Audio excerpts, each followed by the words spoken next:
Welcome students, class 12 semester 4-এর computer science এবং computer application subject যাদের আছে তারা নিশ্চয় এতদিন এই সাবজেক্টটার প্রিপারেশান নিতে শুরু করেছো।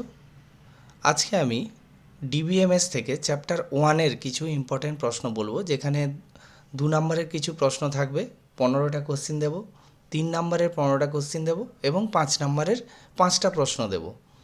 তো আশা করি তোমাদের এই প্রশ্নগুলো তোমাদের পরীক্ষার প্রিপারেশানে অনেক সহায়তা হবে। 2 নম্বরের প্রশ্নগুলো আমি 15টার মধ্যে প্রথম প্রশ্ন বলছি, ডেটা রিডান্ডেন্সি বলতে কী বোঝায়। পরের প্রশ্ন, একটি লেগেসি সিস্টেমের দুটি অসুবিধা উল্লেখ করো। এখানে লেগেসি সিস্টেম বলতে ফাইল সিস্টেম বোঝাতে চেয়েছে। নেক্সট প্রশ্ন, ডিবিএমএস ব্যবহারের দুটি প্রধান সুবিধে লেখো।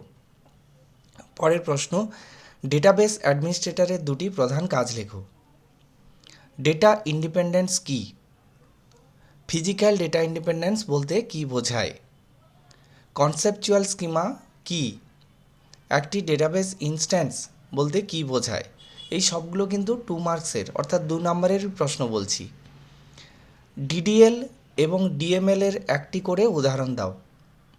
তোমরা নিশ্চয়ই জানো ডেটাবেস ল্যাঙ্গুয়েজ যেটা আছে ডিডিএল, ডিএমএল এবং ডিসিএল।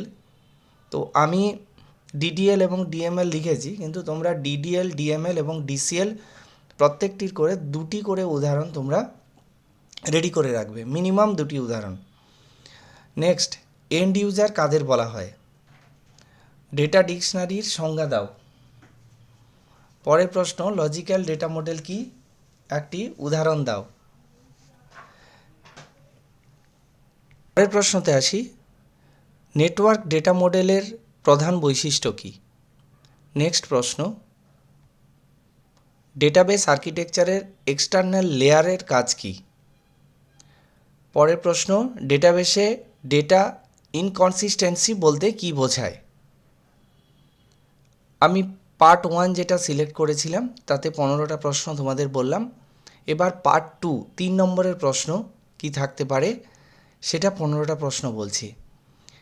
লিগেসি সিস্টেম ফাইল প্রসেসিংয়ের মাধ্যমে ডেটা সংরক্ষণের 3টি অসুবিধা সংক্ষেপে ব্যাখ্যা করো। নেক্সট, ডিবিএমএস কীভাবে ডেটাবেসের সিকিউরিটি ও প্রাইভেসি নিশ্চিত করে? পরের প্রশ্ন, ডেটা মডেলের প্রয়োজনীয়তা কী? 2টি জনপ্রিয় ডেটা মডেলের নাম লেখো। আমরা ডেটা মডেল কেন ব্যবহার করব, যেটা ডেটা মডেলের ডেফিনেশানেই বলে দেওয়া আছে। আর 2টি জনপ্রিয় ডেটা মডেল হচ্ছে ইআর মডেল এবং রিলেশনাল মডেল।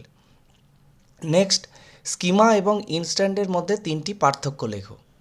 পরের প্রশ্ন, ফিজিক্যাল ডেটা ইন্ডিপেন্ডেন্স এবং লজিক্যাল ডেটা ইন্ডিপেন্ডেন্সের মধ্যে পার্থক্য ব্যাখ্যা করো বা পার্থক্য লেখো।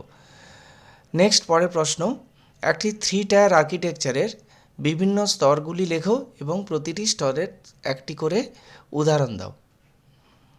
নেক্সট, ডিডিএল এবং ডিএমএল এর মধ্যে পার্থক্য উদাহরণসহ লেখো। পরের প্রশ্ন, ডিবি এর যে কোনো 3টি গুরুত্বপূর্ণ দায়িত্ব অর্থাৎ রেসপন্সিবিলিটি উল্লেখ করো। ডেটা ডিকশনারিতে কী ধরনের তথ্য সংরক্ষণ করা হয় এর 2টি ব্যবহার লেখো। বিভিন্ন প্রকার ডেটাবেস ইউজারের একটি তালিকা তৈরি করো। বিভিন্ন লেভেলের যে ডেটা ইউজার আছে এটা কিন্তু 3 নম্বরের প্রশ্ন হতে পারে। নেক্সট, রোলব্যাক এবং কমিটের মতো ডিসিএল কমান্ডগুলির কাজ সংক্ষেপে ব্যাখ্যা করো। হায়ারার্কিক্যাল ডেটা মডেল এর সুবিধা অসুবিধাগুলো সংক্ষেপে আলোচনা করো। ডিবিএমএস কীভাবে ডেটা কনকারেন্সিকে নিয়ন্ত্রণ করে? পরের প্রশ্ন, একটি ডেটাবেসের কনসেপচুয়াল লেয়ার ভূমিকা ও গুরুত্ব ব্যাখ্যা করো। নেক্সট প্রশ্ন, লেগেসি সিস্টেমে ডেটা আইসোলেশনের সমস্যাটি কী? পরের পার্টে এসেছি, পার্ট 3, যেখানে 5 নম্বরের প্রশ্ন দেব। এখানে লং কোশ্চেন আমি অনেক কমই দিয়েছি, 5টা প্রশ্ন দিয়েছি, তোমরা এগুলো একটু রেডি করে নেবে চ্যাপ্টার 1-এর জন্য। নেক্সট, ডেটা ইন্ডিপেন্ডেন্স কী? ফিজিক্যাল এবং লজিক্যাল ডেটা ইন্ডিপেন্ডেন্সের প্রয়োজনীয়তা উপযুক্ত উদাহরণসহ আলোচনা করো। 5 নম্বরের যে কোশ্চেনগুলো হবে সেগুলো কিন্তু ম্যাক্সিমামই অ্যাপ্লিকেশান বেস থাকবে, এক্সাম্পল সহ সেগুলো কিন্তু আলোচনা তোমাদের করতে হবে, উদাহরণ দিতে হবে। নেক্সট, ডেটাবেস ম্যানেজমেন্ট সিস্টেমের প্রধান সুবিধাগুলি বিস্তারিত আলোচনা করো, কমপক্ষে 5টি সুবিধা লেখো। পরের প্রশ্ন, থ্রি স্কিমা আর্কিটেকচার এই ধারণাটি ব্যাখ্যা করো। এর তিনটি স্তর কী কী এবং তারা কিভাবে একে অপরের থেকে আলাদা বা পৃথক সেটা ব্যাখ্যা করতে হবে। নেক্সট, ডেটাবেস অ্যাডমিনিস্ট্রেটরের ভূমিকা ও কর্তব্য, roles and responsibilities of database administrator বিস্তারিত আলোচনা করো। একজন ডিবি এর প্রযুক্তিগত মানে টেকনিক্যাল এবং ম্যানেজক্যাল কাজগুলি উল্লেখ করো। মানে ম্যানেজমেন্ট এবং তার টেকনিক্যাল, ম্যানেজারিক্যাল এবং টেকনিক্যাল কাজগুলোকে বলতে বলেছে। নেক্সট, ডেটা মডেল কি, হায়ারার্কিক্যাল, নেটওয়ার্ক এবং রিলেশনাল ডেটা মডেলগুলির মূল ধারণা এবং একটি করে বৈশিষ্ট্য আলোচনা করো। তো আমি এখানে তিনটে দিয়েছি। যদি এভাবে প্রশ্ন হয় 5 নম্বরের প্রশ্নের জন্য ডেটা মডেল কি, হায়ারার্কিক্যাল বা এবং নেটওয়ার্কের বা রিলেশনাল ডেটা মডেল এবং ইয়ার ডেটা মডেলের মূল ধারণা এবং একটা করে বৈশিষ্ট্য আলোচনা করো, এভাবে থাকবে, এতগুলো থাকবে না। ডেটা মডেলের ডেফিনেশনের সঙ্গে যে কোনো দুটো মডেল লিখতে থাকবে।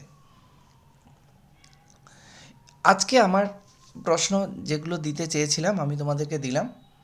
চ্যাপ্টার 1-এর জন্য তোমরা পুরো বই থেকে প্রিপারেশান নেবেই। আমার এই প্রশ্নগুলো তোমাদের প্রিপারেশানের জন্য একটু হেল্প করবে। তো আমার আজকে ক্লাস এই পর্যন্ত। এই ক্লাসটা ভালো লেগে থাকলে অবশ্যই লাইক করো এবং কমেন্ট করে জানাও ক্লাসটি কেমন লেগেছে। Thank you.